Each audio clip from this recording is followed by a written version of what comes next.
The gardens at the edge of New Haven Colony always smelled different from the rest of the settlement. Lyra loved coming here with her mother, where the human plants grew alongside the carefully tended draconid vegetation. The 7-year-old would run her clawed fingers along the strange earth flowers, marveling at their soft petals and bright colors. Her scales would shimmer with happiness, changing from deep purple to lighter shades of blue. But today, Lyra felt strange. She sat on a bench while her mother, Sarah, spoke with another draconid about diplomatic matters. The young girl wrapped her arms around herself, feeling cold for the first time in her life. This made no sense. The colony maintained perfect temperature control. Her species had evolved on a warm planet, and their technology ensured comfort everywhere they went. "Mother," Lyra called out softly, "I do not feel well." Sarah turned immediately, her maternal instincts sharp despite her professional demeanor. She placed a hand on her daughter's forehead, then jerked it back in surprise. Lyra's scales felt cool to the touch, almost cold. This should not be possible. Draconids maintained high body temperatures naturally.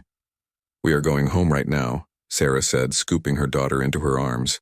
Lyra felt lighter than she should, as if she were fading somehow. At their residence, Sarah contacted the medical center. Within minutes, a draconid physician arrived with scanning equipment. He ran every test in his portable kit. His face showed confusion, then concern, then something close to fear. "Her core temperature is dropping," he said, studying the readings. "I have never seen this before. We need to get her to the medical facility immediately." The next 3 days blurred together. Lyra lay in a medical bed surrounded by machines that hummed and beeped constantly. Doctors came and went, each one more puzzled than the last. They tried heating lamps. They tried thermal injections. They tried medication designed to stimulate metabolic processes. Nothing worked. Lyra's temperature continued to drop slowly but steadily.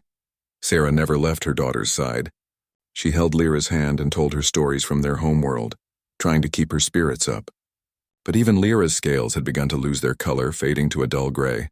"What is happening to me?" Lyra asked one evening, her voice barely above a whisper. "The doctors are working hard to find out," Sarah replied, though her heart ached with uncertainty. "You will be fine. You must be fine." But then more cases appeared. Another draconid child in the colony developed the same symptoms. Then another. Within a week, 5 young draconids were hospitalized with the mysterious cold condition. The parents gathered in worried groups, demanding answers that no one could provide.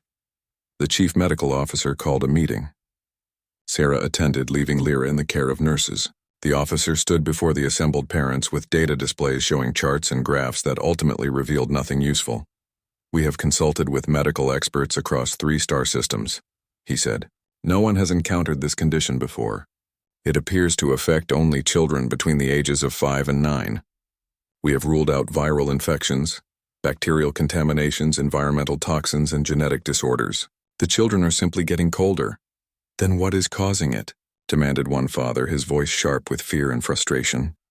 "We do not know," the officer admitted. "We are continuing to investigate."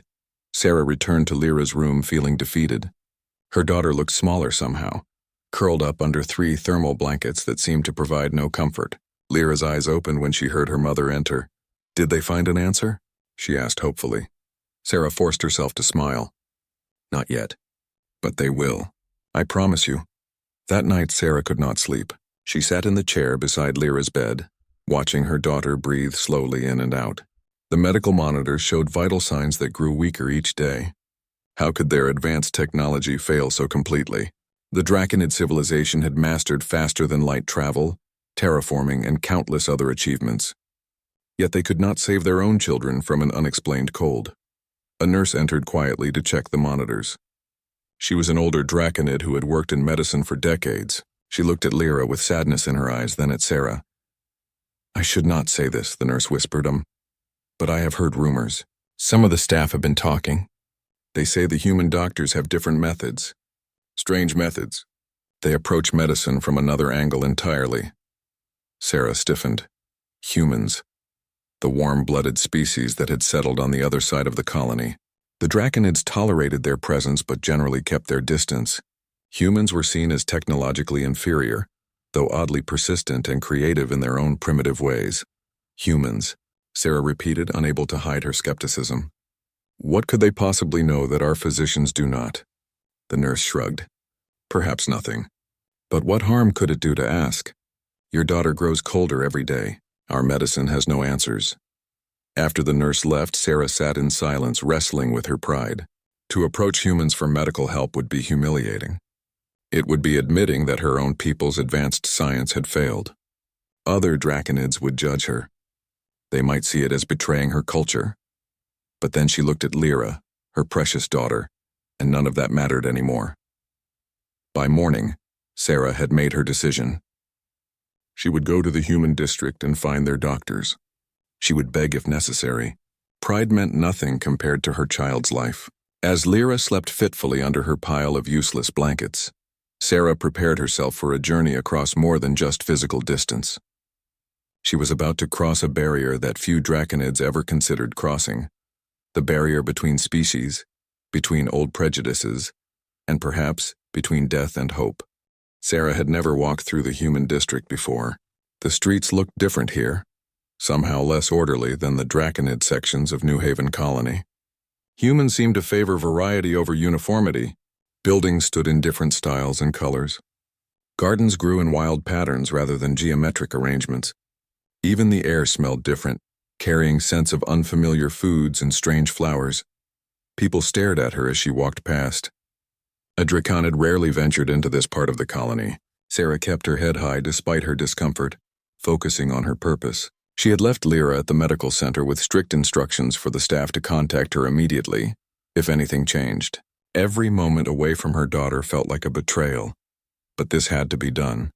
Finding the human medical facility proved easier than expected. A young human woman noticed her confused expression and offered directions without hesitation. The kindness surprised Sarah. She had expected hostility or at least suspicion. 2 blocks down, then turn left, the woman said with a smile.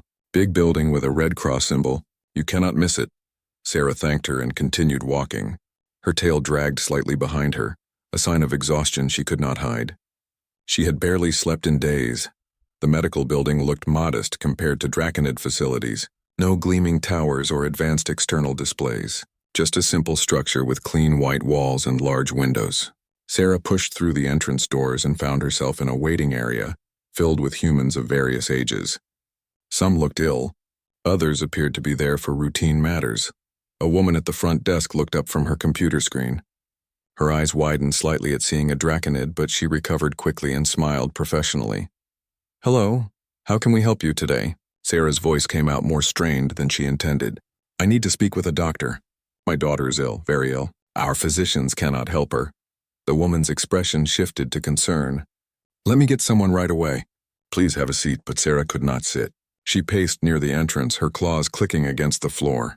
Other patients watched her with curiosity. A small human child pointed at her scales until his mother gently lowered his hand and whispered something about politeness. Within minutes, a human man emerged from a hallway. He appeared to be in his 40s, with graying hair and kind eyes behind thin glasses.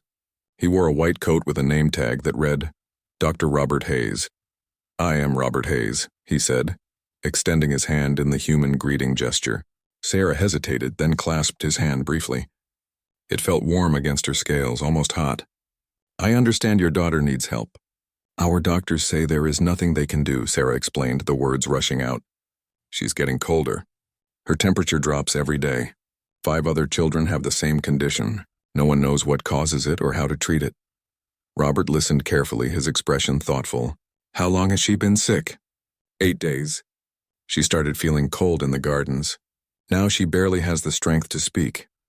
I would like to examine her if you will allow it, Robert said. But I need you to understand something first. Human medicine works differently than what you may be used to. We ask many questions. We look at the whole person, not just symptoms. Some of our methods might seem strange to you. Sarah felt her skepticism rising but pushed it down. Whatever you need to do, please, she is my daughter. Robert nodded. Where is she now? At our medical center. I can take you there. Let me get my equipment. 20 minutes later, they arrived at the Draconid medical facility. The staff members stared openly at Robert as Sarah led him through the corridors. Draconid physicians frowned and whispered to each other.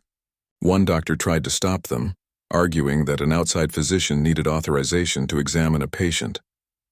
Sarah silenced him with a look that promised consequences if he interfered. In Lyra's room, the little girl lay motionless under her blankets. Her scales had faded to an even duller gray. Robert approached the bed slowly, his movements gentle and non-threatening. "Hello, Lyra," he said softly. "My name is Robert. I am a doctor. Your mother asked me to help. Is that okay with you?" Lyra's eyes opened slightly. She studied the strange human with curiosity despite her weakness. "You look funny," she whispered. Robert smiled. "I get that a lot. You look pretty amazing yourself. I have never seen scales that color before." He pulled up a chair and sat beside the bed rather than standing over her. This surprised Sarah. Draconid doctors always maintained a professional distance. Robert opened his medical bag and took out several instruments, but he did not immediately start using them. "Lyra, I need to ask you some questions," he said. "Not about being sick, but about you. What do you like to do for fun?" The question seemed to confuse Lyra. "Fun? Yes, what makes you happy? What do you do when you are not at school?" "I study," Lyra said slowly. "I practice my lessons. I try to be good at everything. What about playing? Do you play with friends?" Lyra looked at her mother, uncertain. Draconid children focus on education. Play is for younger ages. Robert made notes on a data pad. "Do you have toys?" "Books, games?" "Educational programs," Sarah interjected. "All children have access to learning materials." "I see." Robert continued asking questions. Did Lyra spend time with other children outside of school? Did her parents hug her often? Did anyone tell her stories at bedtime? Did she laugh much? Many of the questions made no sense to Sarah. What did laughter have to do with medicine? But she answered honestly. Draconid culture valued independence and intellectual achievement. Physical affection was considered appropriate for infants but unnecessary for older children. Social time was structured around educational activities. Robert asked to examine the other sick children as well. Sarah arranged it, though several parents expressed doubt about the human doctor. He spent time with each child asking the same strange questions, making the same careful observations. Finally, after 3 hours, Robert sat down with Sarah in a private consultation room. The Draconid physicians demanded to be present, clearly offended that an outsider was involved. Robert agreed without argument. "I believe I know what is wrong with your children," he said, "but you may not like my diagnosis." "Tell me," Sarah demanded. "Tell me everything," Robert took a breath. "Your children are not suffering from a disease. They are suffering from lack of warmth, not physical warmth from your climate control systems. Emotional warmth. They are lonely. They are isolated, and their bodies are responding to that emotional cold by physically becoming cold." The Draconid doctors erupted in protests. Impossible. Absurd. Emotions could not affect body temperature. This was unscientific nonsense. But Sarah remained silent, staring at Robert, seeing truth in his words that hurt more than any disease diagnosis could have. The silence in the consultation room stretched uncomfortably after the Draconid doctors finished their protests. Robert sat calmly, waiting for the anger to pass. He had expected this reaction. Revolutionary ideas in medicine always met resistance, regardless of species. Sarah finally spoke, her voice quiet but firm. "Explain your reasoning." "On Earth, humans learned something important through centuries of study," Robert began. "Children need more than food and shelter to thrive. They need touch. They need emotional connection. They need to feel loved and safe. Without these things, human children become sick. Their development suffers. In extreme cases, they can die, even when all their physical needs are met." One of the Draconid physicians scoffed. "Humans are primitive. Your biology is not comparable to ours." "Perhaps," Robert acknowledged, "but emotions are not primitive. Every intelligent species experiences them.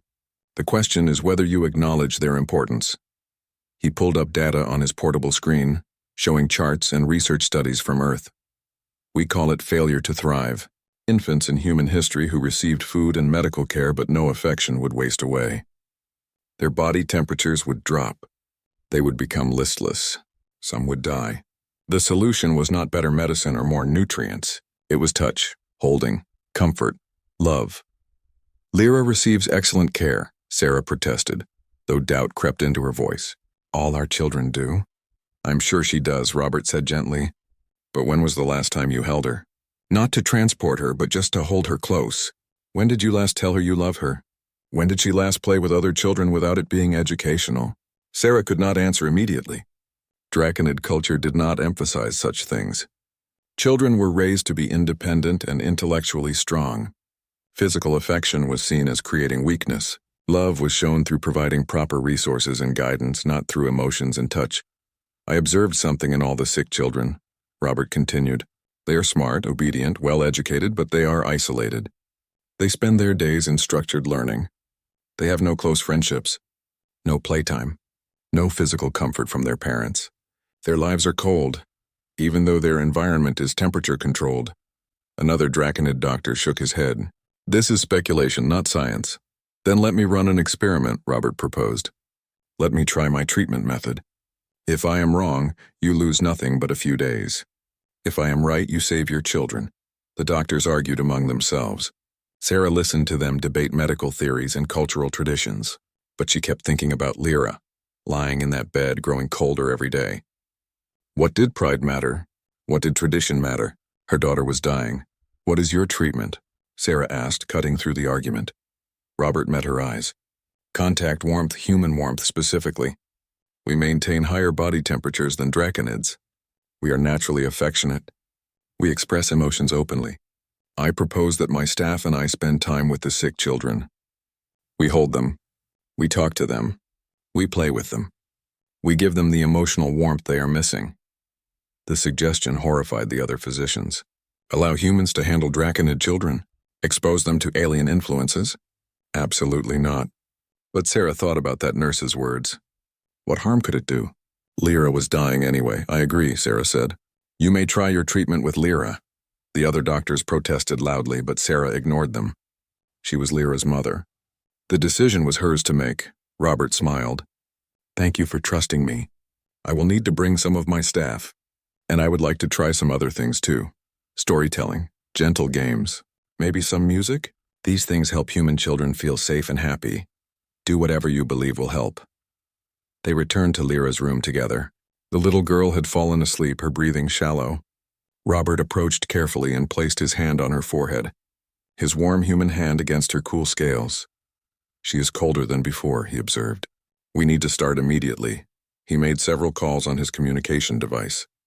Within an hour, 3 human staff members arrived at the medical facility. They brought bags of supplies, soft blankets, picture books, simple toys, and something Robert called comfort items. The Draconid medical staff watched with open skepticism as the humans arranged themselves around Lyra's bed. Robert gently woke her. Lyra, we are going to try something different, he said. My friends and I are going to spend time with you. We might do some things that seem silly, but I want you to trust us. Can you do that? Lyra looked at her mother for guidance. Sarah nodded, fighting her own uncertainty. Okay, Lyra whispered. Robert carefully lifted the small Draconid into his arms. She weighed almost nothing. He sat in the large chair and cradled her against his chest. His body heat immediately began transferring to her cold scales. There, he said softly. Is that comfortable? Lyra seemed confused by the position, but after a moment she relaxed slightly. You are very warm. That is because humans are warm-blooded. Our hearts pump warm blood through our bodies all the time. Right now you are feeling my heartbeat. Can you feel it? Yes, Lyra said, wonder in her voice. It sounds like a drum. One of the human staff members, a woman named Patricia, pulled up a chair. She opened a picture book and began reading aloud. The story was about a small creature going on an adventure. It was simple and silly, nothing educational at all. But Lyra listened, her eyes focusing on the colorful pictures. Another staff member, a young man named David, started singing softly. A gentle melody with simple words about sunshine and friendship. Sarah had never heard anything like it. Music in Draconid culture was mathematical and complex. This was different, emotional, warm. For 2 hours, the humans surrounded Lyra with their presence. They held her. They talked to her about nothing important. They made her smile at their jokes. Patricia did a funny voice for the story characters. David showed her a simple hand game that involved clapping rhythms together. And slowly, gradually, Lyra's scales began to change. The dull gray brightened slightly. Just a little. Almost imperceptibly. But Sarah noticed. She stared at her daughter, hardly daring to hope. Robert looked at his medical scanner and showed the reading to Sarah. Lyra's core temperature had increased by 0.5 degree. Not much, but movement in the right direction for the first time in 8 days. It is working, Sarah breathed. It is a start, Robert said. But this will take time. Days, maybe weeks.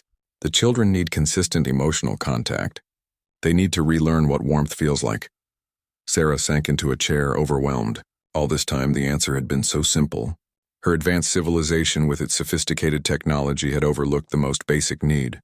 Connection, love, warmth, not the temperature kind. The kind that came from caring. Word spread quickly through the Draconid community. The human doctor claimed he could cure the dying children with nothing but contact and emotion. Most dismissed it as nonsense. Some were curious. A few were desperate enough to consider anything. Robert established a schedule for Lyra's care. Human staff members would rotate throughout the day, ensuring she always had someone nearby. They called it companionship therapy. Sarah struggled with the terminology, but could not argue with the results. Each day, Lyra's temperature rose slightly. Her scales brightened. Her energy returned in small increments. On the 3rd day of treatment, Sarah arrived at the medical center to find Lyra sitting up in bed, laughing. Patricia was making silly faces and telling a ridiculous story about a talking vegetable. The sound of her daughter's laughter shocked Sarah. She could not remember the last time she had heard it. Years, perhaps. Laughter was not encouraged in Draconid child-rearing. It was seen as frivolous, but hearing it now, Sarah realized how much she had missed it. How much Lyra had needed it. "Mother," Lyra called out, her voice stronger than it had been in days. "Patricia is teaching me about humor. Did you know humans think funny thoughts on purpose? They do it to make themselves and others happy." "That seems inefficient," Sarah said automatically, then regretted her words. Old habits were hard to break. Robert appeared in the doorway, reviewing data on his tablet. He nodded approvingly at Lyra's improved condition. "She is responding well. Temperature is up 3 degrees. Her vital signs are stabilizing. I think we can reduce her monitoring soon." He gestured for Sarah to join him in the hallway. Once outside the room, his expression grew more serious. "The other parents need to see this," he said. "Lyra is improving because you trusted me to try something different. But the other 4 children are still declining. Their parents refuse to allow human contact. They say it goes against their cultural values." Sarah felt torn. She understood those parents. She had felt the same way initially. Allowing another species to care for your child seemed wrong.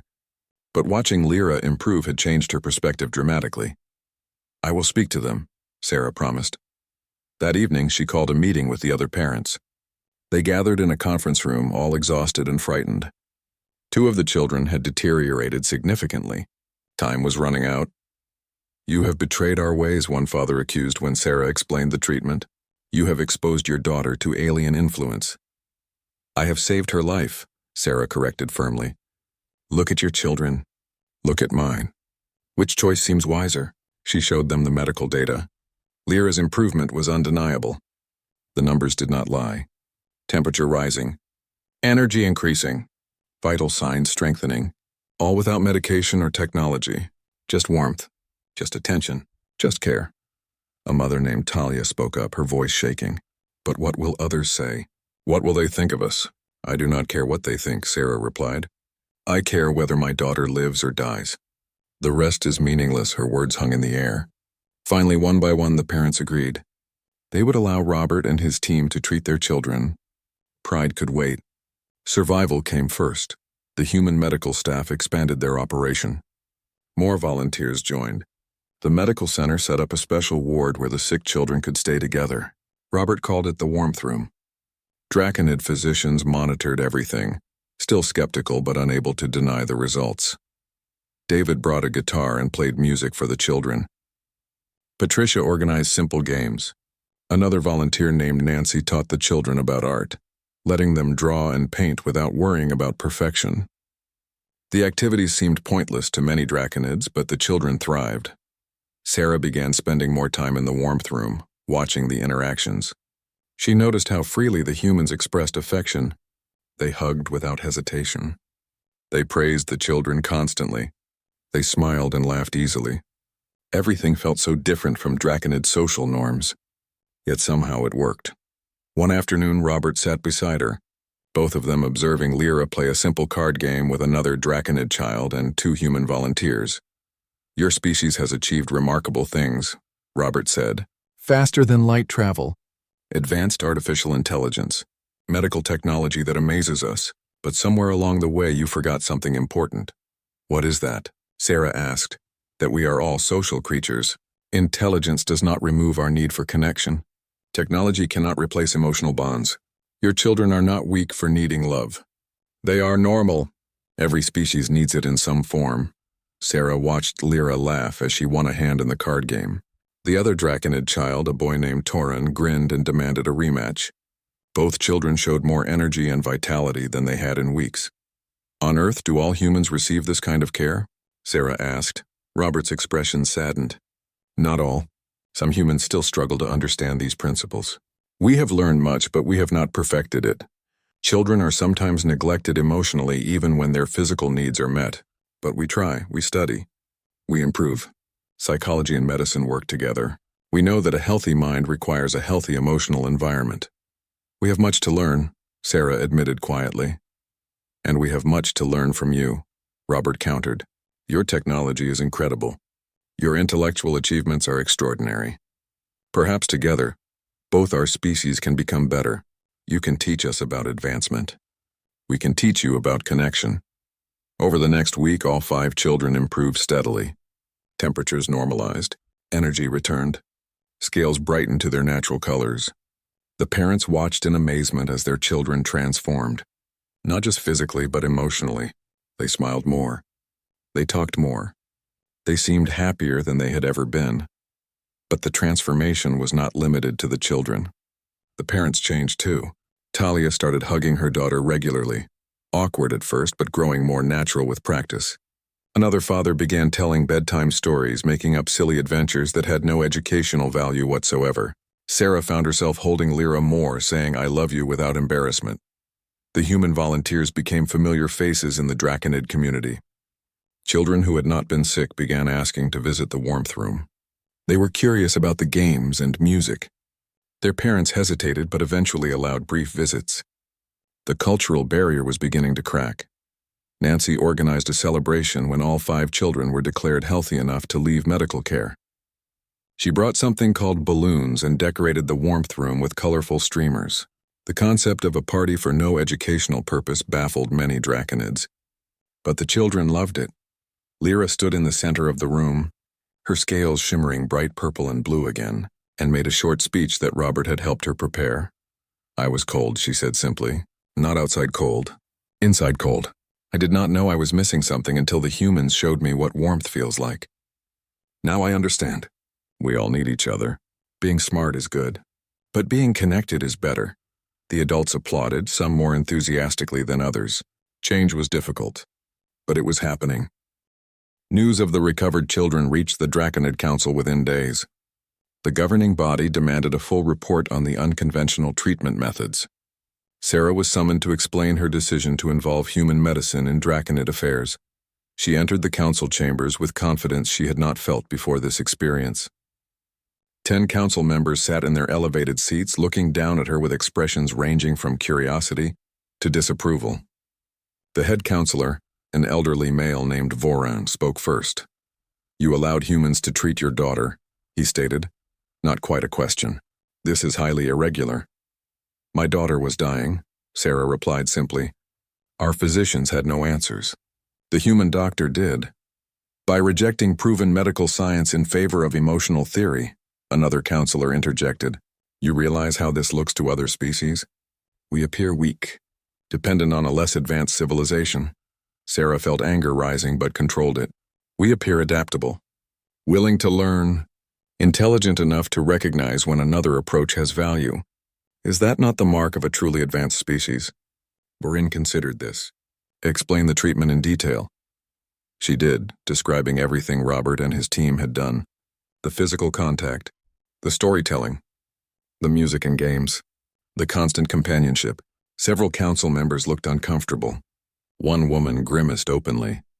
"This sounds like regressing to infant care," the woman said. "We evolved beyond such primitive needs, and did we?" Sarah challenged. "Or did we simply decide to ignore needs that still exist? My daughter nearly died because we convinced ourselves that independence meant isolation, that intellectual achievement required emotional deprivation." Robert had been waiting outside the chambers. Sarah requested his presence to provide medical testimony. The council reluctantly agreed. He entered and stood beside Sarah, unfazed by the imposing setting. "Dr. Hayes," Voren addressed him formally, "you claim that emotions can cause physical illness in children." "Not just claim," Robert corrected respectfully. "This is established scientific fact in human medicine. The mind and body are connected. Emotional trauma, isolation, and lack of affection can cause measurable physical symptoms, weakened immune systems, hormonal imbalances. In extreme cases, yes, death. But we are not humans," the uncomfortable counselor argued. "Our biology differs." "Your biology is different," Robert agreed. "But consciousness creates universal needs. Every intelligent species I have studied shows evidence of requiring social bonds. Isolation experiments on Earth caused severe psychological and physical harm to every animal tested. Why would draconids be immune to fundamental requirements of sentient beings?" He presented research data from multiple planets and species, studies showing correlation between social isolation and health problems across different biological types. The evidence was compelling. Even the skeptical council members struggled to dismiss it entirely. "If we accept your theory," Voren said slowly, "then we must acknowledge that our child-rearing practices are flawed, that our cultural values have been harming our children. This is a significant admission. Or you can see it as an opportunity," Robert suggested. "Every culture evolves. No one has all the answers. Humans certainly do not. We struggled with these issues for centuries before understanding them. You have the chance to learn from our mistakes and successes, to create something better than what either species has alone." The council debated for hours. Sarah and Robert were asked to wait outside while they discussed. Through the closed doors, raised voices could be heard. Some council members wanted to reject the entire concept. Others saw the logic in Robert's arguments. A few worried about public perception. Finally, they were called back inside. Voren looked tired but resolute. "We have reached a decision," he announced. "The council acknowledges that the treatment methods used on the 5 children produced positive results. We cannot ignore empirical evidence. However, we cannot simply abandon our cultural practices overnight." "What are you proposing?" Sarah asked. "A compromise," Voren explained. "We will establish joint community centers where draconid and human families can interact voluntarily. No one will be forced to participate, but those who wish to explore alternative child-rearing approaches will have that option. We will monitor the outcomes carefully." It was not everything Sarah had hoped for, but it was progress. She nodded acceptance. The harder battle came from the draconid community itself. Many parents opposed the changes, seeing them as betraying tradition. They argued that the sick children were exceptions, not proof of systemic problems. Their own children were fine using traditional methods. Sarah found herself defending her choices constantly. At social gatherings, other draconids would make pointed comments about humans and their primitive emotionalism. Some parents refused to let their children associate with Lyra, fearing contamination with human ideas. But other families quietly approached her, asking questions. Their children showed signs of the same coldness. Not physically ill yet, but withdrawn, isolated, unhappy in ways the parents had ignored until now. These families became the first to visit the newly established community centers. The centers were designed as neutral spaces where both species could gather comfortably. Human volunteers taught draconid parents about play, emotional expression, and physical affection. Draconid teachers shared their advanced educational methods with human families. The exchange benefited both groups. Lyra became something of a symbol for the program. She was healthy, happy, and thriving. She made friends with both draconid and human children. Her enthusiasm was infectious. Other children saw her joy and wanted to experience it too. One evening, Sarah attended a gathering at the main community center. Lyra was playing a group game with a mixed crowd of children. Humans and draconids running around together, laughing and shouting with delight. The sound filled the large room with energy and life. A human girl named Amy had become Lyra's closest friend. The two were inseparable, constantly inventing new games and exploring the colony together. Amy's mother, Linda, approached Sarah with a smile. "They are quite a pair," Linda said warmly. "Amy talks about Lyra constantly." "Lyra does the same about Amy," Sarah admitted. "I am grateful for their friendship. It is good for both of them," Linda agreed. Learning about different perspectives, understanding that beings can be different but still connect, that is valuable knowledge. Sarah watched the children play, marveling at how natural it seemed. Species differences did not matter to them. They saw friends, not aliens. Perhaps that was the lesson their generation would teach the adults. Robert joined them, carrying cups of a warm human beverage he called hot chocolate. He offered one to Sarah, who had learned to enjoy the sweet drink. "The centers are exceeding expectations," he reported. 5 more families signed up this week. And I heard from colleagues on other colonies. They are interested in implementing similar programs. "The traditional faction will oppose expansion," Sarah warned. "They already resist what we have established here." "Change is always opposed," Robert said philosophically. "But it happens anyway when the evidence becomes undeniable. Your children are healthier and happier. That speaks louder than any argument." A commotion drew their attention. Lyra had climbed onto a low stage at one end of the room. Amy stood beside her. Both children looked excited and nervous. "We have an announcement," Lyra called out. The room quieted. "Amy and I want to give a presentation about why this program is important. We want to speak to both the Draconid Council and the human community leaders." Sarah's heart swelled with pride and concern. Let children address government bodies? It was unprecedented. But looking at her daughter's confident posture and bright scales, she realized Lyra was ready for this challenge. "We accept your proposal," Sarah said publicly, making the decision before conservative voices could protest. "You may prepare your presentation." The presentation hall was packed with both Draconids and humans. Council members sat in the front rows alongside human community leaders. Parents filled the remaining seats, some supportive, others openly skeptical. News of the children's presentation had spread quickly, creating controversy and curiosity in equal measure. Lyra and Amy stood backstage, reviewing their notes one final time.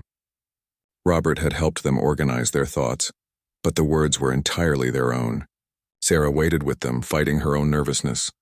"What if they do not listen?" Lyra asked quietly. "What if they think we are too young to understand?" "Then we prove them wrong," Amy said firmly. She squeezed Lyra's hand. "We know the truth. We lived it. That makes us the real experts." The moderator called them to the stage. The 2 girls walked out together, facing an audience of hundreds. The room fell silent. Children addressing adults in formal settings was rare in both cultures. This moment felt historic. Lyra spoke first, her voice steady despite obvious nerves. "My name is Lyra. 3 months ago I was dying. The doctors could not save me. Technology could not save me. I was cold inside and outside, and I did not understand why." She gestured to Robert in the audience. "Dr. Hayes told my mother something that made no sense at first. He said I needed warmth, not from heaters or blankets. From people, from connection, from love." Amy took over. "My mother told me about the Draconid children who were sick. She said maybe playing with them would help. I did not really understand how playing could be medicine. But I went to the hospital anyway. And I met Lyra. Amy talked to me like I was normal," Lyra continued. "She did not act like I was sick or different. She showed me her favorite game. She told me jokes. She held my hand when I felt scared. And slowly I started getting warmer." The 2 girls alternated speaking, describing their experiences. Lyra talked about feeling isolated before she got sick, focusing only on studies and achievements, never connecting with other children. Amy explained how human children need friends and play to be healthy, and how that should not be different for Draconids. "Adults make things complicated," Amy said, getting some quiet laughter from the audience. "They talk about culture and tradition and proper ways to do things. But being happy is not complicated. Being cared for is not complicated. Those are basic needs for everyone." Lyra showed medical data that Robert had helped her compile, charts showing her temperature recovery, graphs displaying improved health markers for all 5 children who received the warmth treatment. Evidence that was undeniable. "Some Draconids say accepting human help makes us weak," Lyra said, her voice growing stronger. "But asking for help when you need it is not weakness. It is wisdom. Refusing help because of pride. Letting children suffer because of tradition. That is weakness. The traditional counselors shifted uncomfortably. Several parents in the audience nodded agreement. Amy addressed the human side of the audience. Some humans think draconids are cold and unfriendly, that they do not have feelings like we do. But that is wrong. Lyra feels everything I feel. She just learned to hide it because her culture told her emotions were not important. We need to stop judging each other and start helping each other. Together, the girls presented their proposal. Expand the community centers across the entire colony. Create programs in schools where draconid and human children could learn together. Establish cultural exchange initiatives. Train teachers from both species in combined educational approaches that balanced intellectual development with emotional well-being.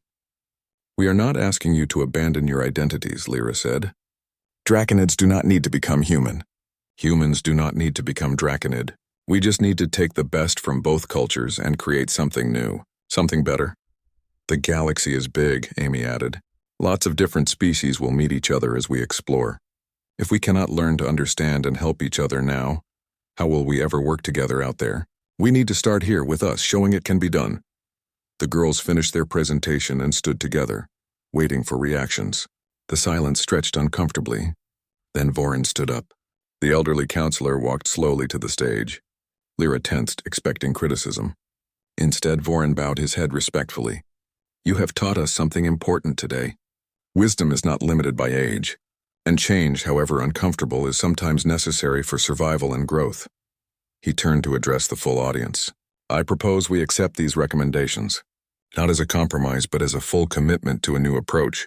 We will expand the community centers. We will integrate our educational systems. We will learn from each other. I second that proposal, said Linda, Amy's mother, standing from the human section, and I suggest we name this program after the two young people who showed us the way. The Lyra and Amy Initiative for Interspecies Understanding. The vote was not unanimous. Some council members abstained. Some voted against, but the majority approved. The program would move forward. After the presentation, people crowded around Lyra and Amy. Some offered congratulations. Others asked questions. A few draconid parents who had been skeptical admitted they were reconsidering their positions. Sarah found Robert in the crowd. We did something important today, she said. You did, Robert corrected. I just provided medical knowledge. You had the courage to use it. And Lyra had the courage to speak truth to power. That is all you, not me. But it started with you believing there was another way, Sarah insisted. Without that belief, my daughter would be dead. Over the following months, the changes spread throughout New Haven Colony. More community centers opened. Schools restructured their programs. Draconid children started experiencing childhood differently, with time for play and friendship alongside their studies. Human children gained access to advanced draconid educational technology and methods. The differences between species did not disappear. Draconids still valued intellectual achievement highly. Humans still emphasized emotional expression more openly. But both groups learned to appreciate what the other offered. Other colonies sent representatives to study the New Haven model. Some alien species requested information about implementing similar programs. The concept of combining different cultural strengths rather than maintaining rigid separation gained traction across multiple worlds.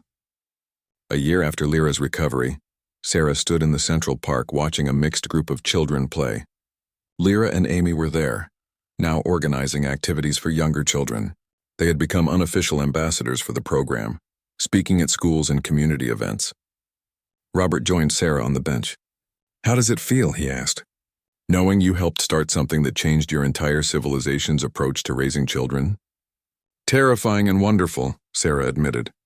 Some days I worry we moved too fast, changed too much, but then I see Lyra, healthy and happy and helping others, and I know it was right. Change is always scary, Robert agreed. But staying the same when the same is not working, that is scarier. Lyra ran over to them, scales shimmering bright blue. Mother, Dr. Hayes, come play with us. We are teaching the new draconid families about the running games. Sarah hesitated. Adults playing children's games? It still felt strange, but she stood up anyway. Robert was already moving toward the group. After a moment, Sarah followed. As she ran across the grass, chasing and being chased by laughing children of two species, Sarah realized something profound. Her people had built ships that crossed the stars. They had mastered incredible technologies. They had achieved great things. But they had forgotten the most important achievement of all: connection, warmth, love, the things that made life worth living, regardless of how far you traveled or how much you knew. Sometimes the most advanced civilization was not the one with the best technology. It was the one that remembered what truly mattered. Lyra caught her mother's hand, pulling her into the game circle. "You are on our team," she declared happily. Sarah laughed, a sound she was learning to make more often. "I am honored," she said, and meant it completely. In the distance, the sun was setting over New Haven Colony. Two species, once separated by fear and misunderstanding, now played together in its golden light. Children who would grow up knowing that differences made them stronger, not weaker. That asking for help was brave. That warmth came in many forms, but all of them mattered. Lyra had been freezing inside and out. But she was warm now. They all were. And that warmth would spread. One person, one family, one colony at a time, until the cold isolation of the past became nothing but a distant memory. The galaxy was vast and full of different beings, but perhaps they could all learn what New Haven had discovered, that the best way forward was not alone but together.